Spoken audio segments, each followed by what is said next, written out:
भोपाल से प्रस्तुत हैं प्रादेशिक समाचार।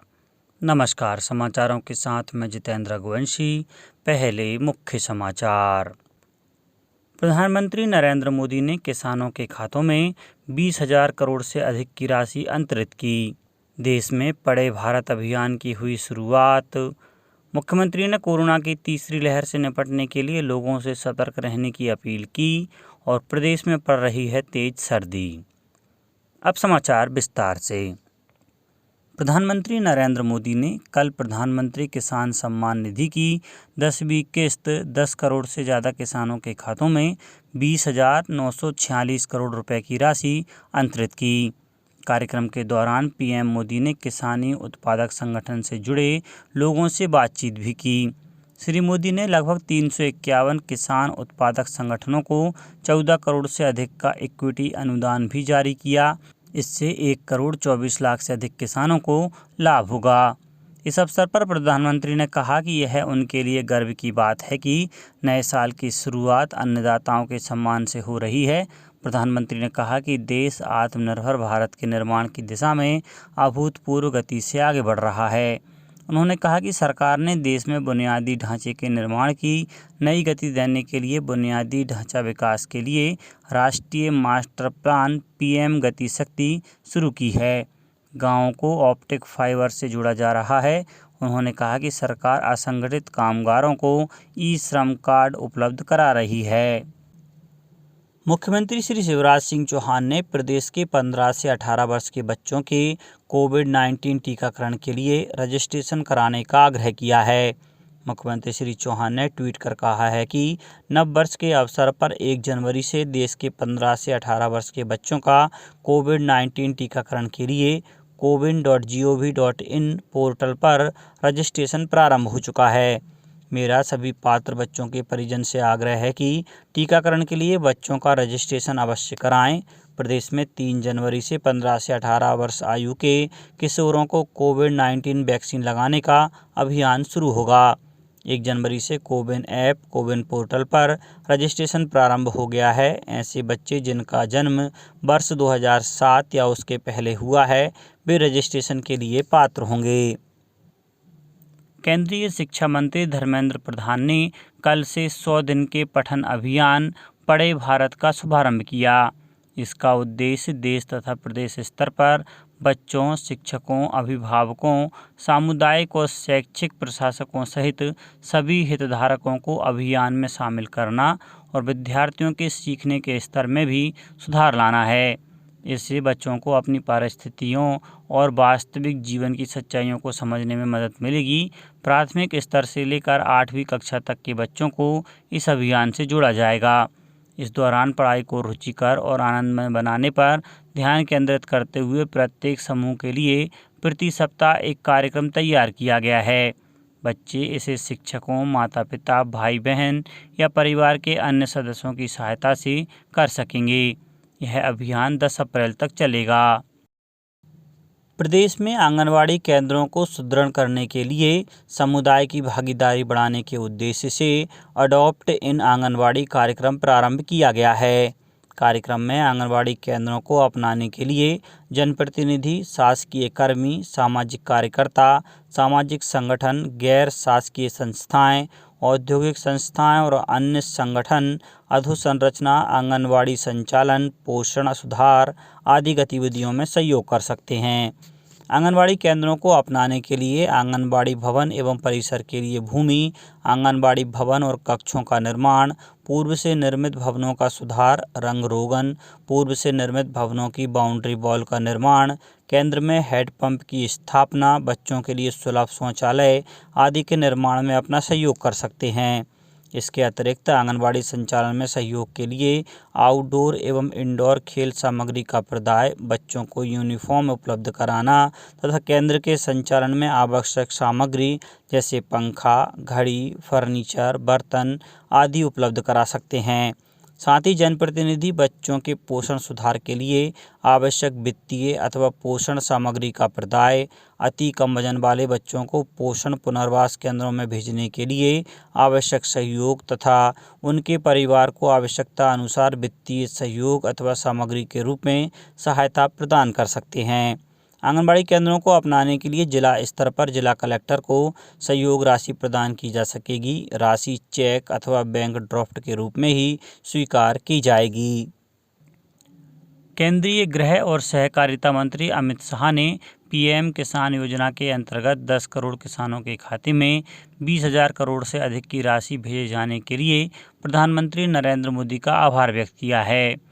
श्री शाह ने ट्वीट में कहा कि किसानों के सशक्तिकरण के बिना देश का समग्र विकास संभव नहीं है और देश ने किसान हितैषी सरकार को पिछले 7 वर्षों में किसानों को आत्मनिर्भर बनाने के लिए निरंतर प्रयास करते देखा है। गृह मंत्री डॉक्टर नरोत्तम मिश्रा ने ग्वालियर के समीप टेकनपुर में नवनिर्मित आई केयर सेंटर का शनिवार को शुभारंभ किया। इसके प्रारंभ होने से टेकनपुर एवं आसपास के लोगों को नई स्वास्थ्य सुविधा उपलब्ध होगी। आई केयर सेंटर के उद्घाटन में स्थानीय जनप्रतिनिधि, समाजसेवी एवं चिकित्सागण उपस्थित थे। मंत्री डॉक्टर मिश्रा ने सेंटर में स्थापित आधुनिक मशीनों का अवलोकन भी किया। उन्होंने कहा कि टेकनपुर और आसपास के ग्रामीण क्षेत्र के लोगों को आंखों के इलाज के लिए अब डबरा या ग्वालियर नहीं जाना पड़ेगा। टेकनपुर में ही उनको इलाज उपलब्ध हो सकेगा। डॉक्टर मिश्रा ने कहा कि शासकीय अस्पतालों के साथ साथ स्वास्थ्य के क्षेत्र में निजी चिकित्सालय भी लोगों को बेहतर सुविधाएं उपलब्ध कराने का कार्य कर रहे हैं।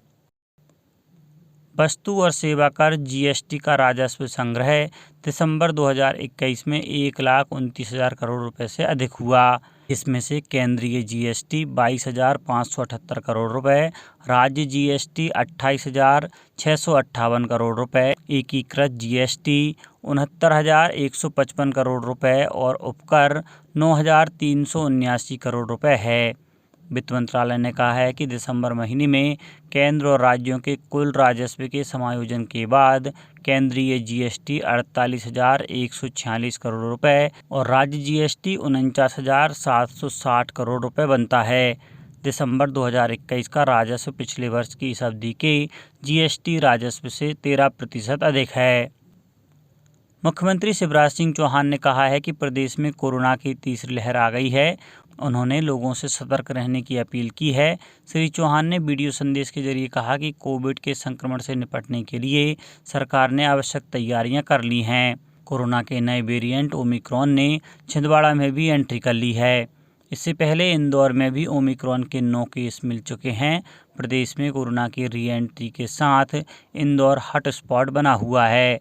जून के बाद पहली बार प्रदेश में 124 केस मिले हैं। इनमें इंदौर के 62, भोपाल के 27, उज्जैन के 6, ग्वालियर के 3, रतलाम के 2 नए कोरोना संक्रमित शामिल हैं।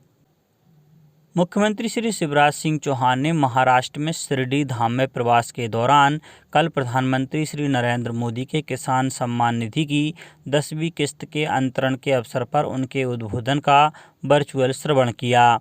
मुख्यमंत्री श्री चौहान ने ट्वीट कर कहा है कि प्रधानमंत्री श्री नरेंद्र मोदी ने किसान कल्याण के लिए जो संकल्प लिए हैं उनकी सिद्धि के लिए मैं और मध्य प्रदेश के किसान मिलकर हर संभव प्रयास करने के लिए संकल्पित हैं। मुख्यमंत्री श्री चौहान ने प्रधानमंत्री श्री मोदी द्वारा किसानों के आर्थिक सशक्तिकरण के लिए शुरू की गई पीएम किसान सम्मान निधि योजना में नए साल के पहले दिन 10वीं किस्त के रूप में देश के 11 करोड़ 37 लाख किसानों को 20,000 करोड़ की राशि ऑनलाइन ट्रांसफ़र करने पर प्रधानमंत्री श्री मोदी का हृदय से आभार माना है। जम्मू कश्मीर में कटरा में माता वैष्णो देवी भवन परिसर में कल तड़के हुई घटना को लेकर मुख्यमंत्री शिवराज सिंह चौहान ने दुख व्यक्त किया है। गौरतलब है कि कल सुबह जम्मू कश्मीर में कटरा के निकट माता वैष्णो देवी भवन परिसर में हुई भगदड़ में 12 लोगों की मृत्यु हो गई और 13 लोग घायल हो गए। केंद्रीय मंत्री डॉक्टर जितेंद्र सिंह ने बताया कि भारी भीड़ के बीच किसी बात को लेकर कहासुनी के बाद भगदड़ मच गई। उन्होंने कहा कि सरकार की ओर से राहत राशि की घोषणा कर दी गई है। अब बात मौसम की। प्रदेश में कड़ाके की ठंड पड़ रही है। ठंड और कोहरे की वजह से ठिठुरन और बढ़ने की संभावना है। मौसम विभाग के अनुसार ग्वालियर, जबलपुर समेत कई शहरों में पारा 10 डिग्री सेल्सियस के नीचे रहेगा। प्रदेश के बड़े पर्यटन स्थल पचमढ़ी, मांडू, खजुराहो और ओरछा में कपकपाने वाली ठंड पड़ सकती है। वहीं राजधानी के आसपास सांची और भीमबेटका में भी ठंड का असर रहेगा। पिछले 24 घंटों के दौरान प्रदेश के कई जिलों में कड़ाके की ठंड के बीच लोगों ने नए साल का स्वागत किया। ग्वालियर में पारा 6 डिग्री सेल्सियस पर जा पहुंचा। रायसेन, उमरिया, सिवनी, सागर, धार और दतिया पर्यटन स्थल पचमढ़ी से भी ज़्यादा ठंडे रहे। सर्द हवाएं चलने से राजधानी भोपाल में पारा 12 डिग्री रिकॉर्ड किया गया। अब कुछ समाचार संक्षेप में। मुख्यमंत्री शिवराज सिंह चौहान आज शाम जिला स्तरीय क्राइसिस मैनेजमेंट कमेटी के सदस्यों से वर्चुअली बात करेंगे। वित्त मंत्रालय ने बताया है कि वर्ष के अंतिम दिन तक आयकर विभाग पोर्टल पर करीब 5 करोड़ 79 लाख आयकर रिटर्न भरे गए। नववर्ष के शुभारंभ पर अच्छे आचरण के लिए शाजापुर जिला जेल में सजा काट रहे 45 बंदियों को 30 दिन की सजा में माफ़ी दी गई है। शाजापुर कलेक्टर ने अनूठी पहल कर जिले में नववर्ष का स्वागत पौधे लगाकर किया। विभिन्न स्थानों पर 1000 से अधिक पौधे रोपित किए गए। कल से सीहोर जिले में जिला पशु चिकित्सा सेवा विभाग ने 4 से 8 माह के पशुओं में रूबेला टीकाकरण प्रारंभ किया। और दुबई में भारत ने श्रीलंका को 9 विकेट से हराकर अंडर-19 एशिया कप क्रिकेट का खिताब जीत लिया है। अंत में मुख्य समाचार एक बार फिर। प्रधानमंत्री नरेंद्र मोदी ने किसानों के खातों में 20,000 करोड़ से अधिक की राशि अंतरित की। देश में पढ़े भारत अभियान की हुई शुरुआत। मुख्यमंत्री ने कोरोना की तीसरी लहर से निपटने के लिए लोगों से सतर्क रहने की अपील की। और प्रदेश में पड़ रही है तेज सर्दी। इस बुलेटिन में इतना ही। घर पर रहिए, सुरक्षित रहिए और सुनते रहिए प्रादेशिक समाचार। नमस्कार।